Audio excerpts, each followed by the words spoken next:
Hi எல்லாருக்கும் வணக்கம். இன்றைக்கி நம்ம ஒரு போட் நெக்கு ப்ளவுஸோட பேக் நெக் எப்படி நம்ம டிசைனாக அழகாக வெட்டுறது தைக்கிறது அப்படிங்கிறத நம்ம இந்த வீடியோவில் பார்க்கலாம். இப்போ நான் எடுத்துருக்கிற மெஷர்மெண்ட் வந்து 9 இன்ச்சு இருக்கிற ஒரு ப்ளவுஸோட மெஷர்மெண்ட் தான். ஃபஸ்ட்டு நான் கோட் போட்டிருக்கேன் இல்லையா, அது கிடையாது. இப்போ நான் போட்டுட்ருக்கேன் இல்லையா, அதுதான் சரியான அளவு. நீங்கள் பார்த்தீங்கன்னா உங்களுக்கே தெரியும். ஸோ கழுத்தோட அகலம் வந்து 3 எடுத்திருக்கேன். ஷோல்டரோட அகலம் இதுலேருந்து நம்ம வைக்கும்போது இங்கே 3.5 அங்கே 6.5 நம்ம குறிச்சிருக்கிறோம். எப்படி நான் குறிச்சிருக்கேனோ அதே மாதிரி நீங்களும் குறிச்சிட்டு இந்த டிசைனை மேக் பண்ணலாம் வாங்க. இப்போ ஃப்ரண்டில் வந்து நம்ம 6 எடுத்துருக்கோம். 6 இதை இப்போ நான் கோடு போட்டிருக்கேன் இல்லையா, அது வந்து 6க்கு வந்து நம்ம எப்படி பேக் சைடு வெட்டிட்டு தானே ஃப்ரண்டுக்கு போட்டு மார்க் பண்ணி கட் பண்ணுவோம். நீங்கள் பார்த்தீங்கன்னா என்னோடய வீடியோவில் நான் எப்படி ப்ளவுஸ் கட் பண்ணுறேங்கிறத போட்டிருக்கேன். இப்போ அதுக்காக தான் நம்ம இந்த மார்க்கில் பண்ணி நம்ம வெட்டியிருக்கிறோம். இந்த ப்ளவுஸோட ஃபுல் கட்டு நான் காட்டலை, பேக் மட்டும்தான் நான் காட்டியிருக்கேன். அதனால் இதை மட்டும் நான் காமிச்சிருக்கேன். இதுக்கு வந்து கேன்வாஸ் வச்சு தான் நம்ம தைக்க போகிறோம். ஸோ வந்து ஃப்ரண்ட் நெக்கோட அளவு எவ்வளோங்கிறத நம்ம கேன்வாஸில் தான் வெட்ட போகிறோம். வெட்டி இதில் எப்படி நம்ம திருப்புறது அப்படிங்கிறத பார்க்கலாமா. ரொம்ப ரொம்ப அழகாகவும் அதே சமயம் ஈஸியாகவும் நீங்கள் ரொம்ப குழப்பிக்காமையும் இந்த டிசைனை வந்து நம்ம மேக் பண்ணலாம். வாங்க பார்க்கலாம். இப்போ கேன்வாஸை நான் எடுத்திருக்கேன். நீங்கள் பாருங்கள், அதே மாதிரி 3 அளவு எடுத்து பண்ணியிருக்கேன். இப்போ நீங்கள் பார்த்தீங்கன்னா உங்களுக்கு நான் 3 எடுத்துகிட்டு கழுத்தோட கீழே நீளம் வந்து 4 எடுத்திருக்கேன். 4லேருந்து இப்போ நான் வரைஞ்சிருக்கேன் பார்த்தீங்களா, இந்த மாதிரி நீங்கள் வரைஞ்சிக்கோங்க. இந்த நெக்கோட ஷேப் வந்து ரொம்ப ரொம்ப அழகாக இருக்கும். க்ளைண்ட் போட்டதுக்கப்புறம் ரொம்ப சந்தோஷப்படுவாங்க. இது வந்து எனக்கு பிக்சர் காமிச்சு, ஒரு இமேஜ் காமிச்சு இது மாதிரி நீங்கள் தைச்சி கொடுங்க அப்படின்னு சொல்லி கேட்டாங்க. அதுக்காக தான் இதை நான் வந்து மேக் பண்ணியிருக்கேன். இதோட ஃபினிஷிங் நீங்கள் லாஸ்ட்டில் பார்க்கும்போது ரொம்ப அழகாக இருக்கும். பாருங்கள். இப்போ நீங்கள் பார்த்தீங்கன்னா நம்ம கேன்வாஸில் வெட்டிட்டு ஷேப் மட்டும் தானே, அதனால் நம்ம எக்ஸ்ட்ரா சைடில் இருக்கிறத ஒரு 1.5 இன்ச் வர அளவுக்கு நம்ம வெட்டிக்கிடுவோம். இப்போது நம்ம கேன்வாஸ் வெட்டி முடிச்சிட்டோம். அதுக்கடுத்து நம்ம என்ன பண்ண போகிறோன்னா, கேன்வாஸை வந்து வேறு துணியில் வச்சு நம்ம திருப்ப போகிறது கிடையாது. லைனிங்லேயே வச்சு, அதாவது இன்னொரு துணியை உள்ளே விட்டு நம்ம இது பண்ணாமல் லைனிங்லேயே நம்ம எப்படி அயன் பண்ணி அதை எப்படி நம்மளோட ப்ளவுஸ் துணியோட நம்ம சேர்த்து வச்சு தைச்சி இந்த டிசைனை நம்ம கொண்டு வரது அப்படிங்கிறதுக்கான ஃபுல் வீடியோ தான் இது. நீங்கள் ஃபுல்லாக பாருங்கள், உங்களுக்கு ரொம்ப ரொம்ப யூஸ்ஃபுல்லாக இருக்கும். நீங்கள் பார்த்தீங்கன்னா நான் எப்படி கேன்வாஸோடு வச்சு அயன் பண்ணியிருக்கேன் அப்படிங்கிறத நீங்கள் கரெக்டாக இது பண்ணிக்கோங்க.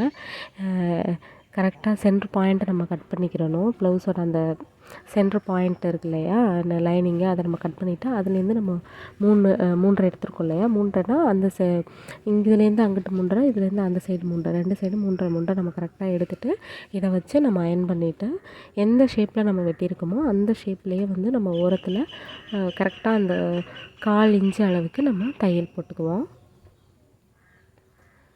ஃபஸ்ட்டு செய்யும்போது கொஞ்சம் உங்களுக்கு கஷ்டமாக இருக்கிற மாதிரி தெரியும். ஆனால் தைச்சி முடித்ததுக்கப்புறம் பார்த்திங்கன்னா இந்த ப்ளவுஸ் இவ்வளோ ஈஸியாக நம்ம தைக்கலாமா அப்படின்னு கண்டிப்பாக நமக்கே தோணும். இந்த ப்ளவுஸுக்கு நான் எவ்வளோ அமௌண்ட் வாங்கினேன், சார்ஜ் வாங்கினேன் அப்படிங்கிறத நான் வீடியோவில் லாஸ்ட்டில் சொல்கிறேன். எல்லா வீடியோவுக்குமே நான் மோஸ்ட்லி சொல்லிடுவேன், இந்த ப்ளவுஸுக்கு நான் இவ்வளோ தான் வாங்கினேன் அப்படின்னு. இவ்வளோ வாங்கலாமா இல்லை என்னங்கிறத நீங்கள் எனக்கு கமெண்ட்டில் சொல்லுங்கள். நீங்கள் பார்த்தீங்கன்னா நான் எந்த ஷேப்பில் நான் வெட்டியிருக்கேனோ அந்த ஷேப்லேயே நான் தைச்சிட்டு வரதை நீங்கள் பார்க்கலாம். எந்த மாதிரி நான் வந்து தைக்கிறேன் அப்படிங்கிறத நீங்கள் பார்த்துட்டு அதுலேருந்து நீங்களும் கொஞ்சம் கொஞ்சம் நுணுக்கத்தை நீங்கள் கற்றுட்டு அதே மாதிரி நீங்கள் தைக்கிறப்போ ரொம்ப ரொம்ப ஈஸியாகவே நம்ம இதை தைச்சி முடிக்கலாம்.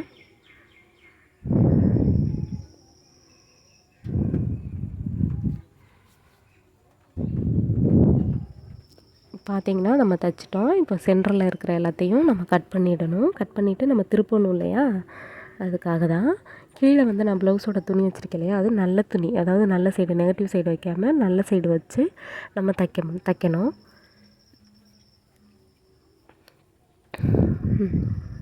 கீழே நீங்கள் இது மாதிரி போட்டுட்டு மடக்கி அடித்தாலும் பரவாயில்ல, இல்லை நீங்கள் நெக்கு மட்டும் அடிச்சுட்டு லாஸ்ட்டில் வந்து சில பேர் கடைசியாக தான் வந்து கீழே அடிப்பீங்க. அந்த மாதிரி அடித்தாலும் அது உங்களோட விருப்பம். ஆனால் நெக்கு வந்து இந்த மாதிரி அடித்தா தான் நீட்டாக வரும். ஏன்னா ஒவ்வொருத்தவங்களோட கட்டிங்கும் ஒவ்வொருத்தவங்களோட மாடலில் இருக்கும். ஸோ வந்து அவங்கவுங்க கட் பண்ணுறபடி கற்றுக்கோங்க. பட் பிகினர்ஸாக இருந்தீங்க அப்படின்னா நீங்கள் என்னோடய வீடியோவை கொஞ்சம் ஃபாலோ பண்ணி பாருங்கள், உங்களுக்கு ரொம்ப ஈஸியாக இருக்கும். எப்படி நம்ம இந்த மாதிரி அளவுகள் வந்து எந்த பிரச்சனையும் இல்லாமல் வெட்டும் போதே எந்த ஒரு அட்ஜஸ்ட்மெண்ட்டும் இல்லாமல் ஒரே மாதிரி வெட்டி தைக்கிறது, தைச்சு முடிக்கும்போது எந்த ஒரு குழப்பமும் இல்லாமல் எப்படி வருது அப்படிங்கிறதுக்கான கட்டிங் வீடியோ நான் நிறையா போட்டிருக்கேன். என்னோடய ப்ளேலிஸ்ட்டில் நீங்கள் போய் செக் பண்ணி பார்த்தீங்கன்னா ப்ளவுஸ் கட்டுன்னு போட்டே ஒரு ஃபோல்டர் போட்டு நான் வச்சுருக்கேன். அதில் நீங்கள் போய் செக் பண்ணி பார்த்துக்கோங்க. ப்ளவுஸ் மட்டும் இல்லாமல் நம்ம சுடிதார் எப்படி கட் பண்ணுறது, எப்படி தைக்கிறது அப்படிங்கிறதுக்கான வீடியோஸும் நான் நிறையா போட்டிருக்கேன். உங்களுக்கு ஏதாவது ஒரு சந்தேகமாக இருந்துச்சுன்னா என்னோடய சேனலை சப்ஸ்கிரைப் பண்ணிவிட்டு உள்ளே போய்ட்டு நீங்கள் ப்ளேலிஸ்ட்டில் பார்த்தீங்கன்னா எல்லா வீடியோவுமே இருக்குது. ஸோ எக்ஸ்ட்ரா நம்ம எல்லாத்தையும் கட் பண்ணிவிட்டு அந்த வளைவுகள் வரும் இல்லையா, அந்த இடத்துல நம்ம சொல்கிற மாதிரி தான் தையலில் கட் பண்ணிடாமல் தையலுக்கு பக்கத்தில் தான் கட் பண்ணணும். தையலில் கட் பண்ணிட்டீங்கன்னா மொத்த டிசைனும் கொலாப்ஸ் ஆகிடும். அதுக்கு பக்கத்தில் நீங்கள் சின்ன சின்னதாக கட் பண்ணிவிட்டு அடிக்க வேண்டியது தான். அப்படியே நம்ம பிரட்டி தான் இதில் தைக்க போகிறோம். சரிங்களா?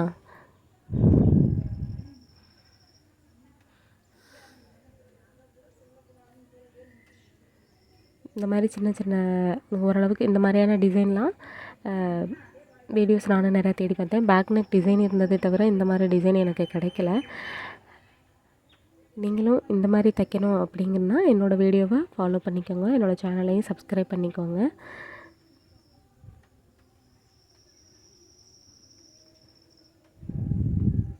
இப்போ நீங்கள் பார்த்தீங்கன்னா நம்ம தைச்சிட்டோம். அந்த குரூப்பில் அந்த முனியில் வந்து கொஞ்சம் ஷார்ப்பாக இருந்தது இல்லையா, அந்த இடத்துல நம்ம நல்லா இந்த சின்னதாக ஒரு அந்த ஊசி மாதிரி இல்லாமல் கொஞ்சம் ஷார்ப்பாக இல்லாமல் கொஞ்சம் ஊசி மாதிரி இந்த குச்சி சீக்காங்குச்சியை கூட வச்சு நீங்கள் லைட்டாக குத்தி அந்த ஷார்ப்பை வந்து நீங்கள் சரி பண்ணிக்கிடலாம்.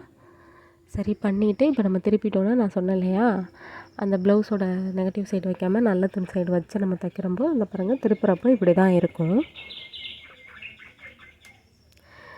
ரொம்ப ரொம்ப சிம்பிளாகவே நம்ம முடிக்க வேண்டியது தான். அளவு மட்டும் தெரிஞ்சிருச்சு அப்படின்னா இது எப்படி நம்ம கட் பண்ணி தைக்கிறதுங்கிறதுக்கான ஒரு நுணுக்கம் மட்டும் நமக்கு தெரிஞ்சிருச்சுன்னு வச்சுக்கோங்களேன், எந்த டிசைனாக இருந்தாலும் நம்ம ஈஸியாக அசால்ட்டாக நம்ம பண்ணிவிட்டு போயிடலாம். இது ரொம்ப ரொம்ப உங்களுக்கு யூஸ்ஃபுல்லாக இருக்கும் அப்படிங்கிறத நான் ரொம்ப நம்புகிறேன். இப்போ நீங்கள் பார்த்தீங்கன்னா நான் ஃபஸ்ட்டு நம்ம திருப்பி இருக்கிறோம் இல்லையா, அதுலேயே நம்ம ஒட்டுலேயே நம்ம தையல் போட போகிறோம். எப்படி நான் போடுறேன் அப்படிங்கிறத நீங்கள் பார்த்துக்கோங்க. நான் வந்து இந்த மாதிரி தையல் போட்டு முடிக்கிறேன். இல்லை எனக்கு பைப்பிங் வேணும் அப்படின்னு நீங்கள் ஆசைப்பட்டீங்கன்னா அதில் பைப்பிங் கூட வச்சுக்கிறலாம். இல்லை லேஸ் வச்சு தைக்கிறேன் அப்படின்னா ரொம்ப பெரிய லேஸ் வைக்காதீங்க, அது கொஞ்சம் கொசன் இருக்கும். இந்த சின்னதாக இருக்கும் இல்லையா, கொஞ்சம் மெல்லிசாக இருக்கும் இல்லையா, அந்த மாதிரியான லேஸ் வச்சு கூட நீங்கள் அதை ஃபினிஷ் பண்ணிங்கன்னா கொஞ்சம் பார்க்குறதுக்கு அழகாகவும் இருக்கும்.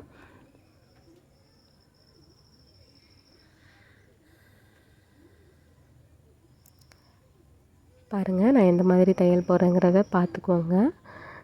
இந்த மாதிரியான நிறையா ப்ளவுஸோட மாடல்ஸை பார்க்கணும் அப்படின்னா அதுக்கும் என்னோடய சேனலில் நிறையா வீடியோஸ் இருக்குது.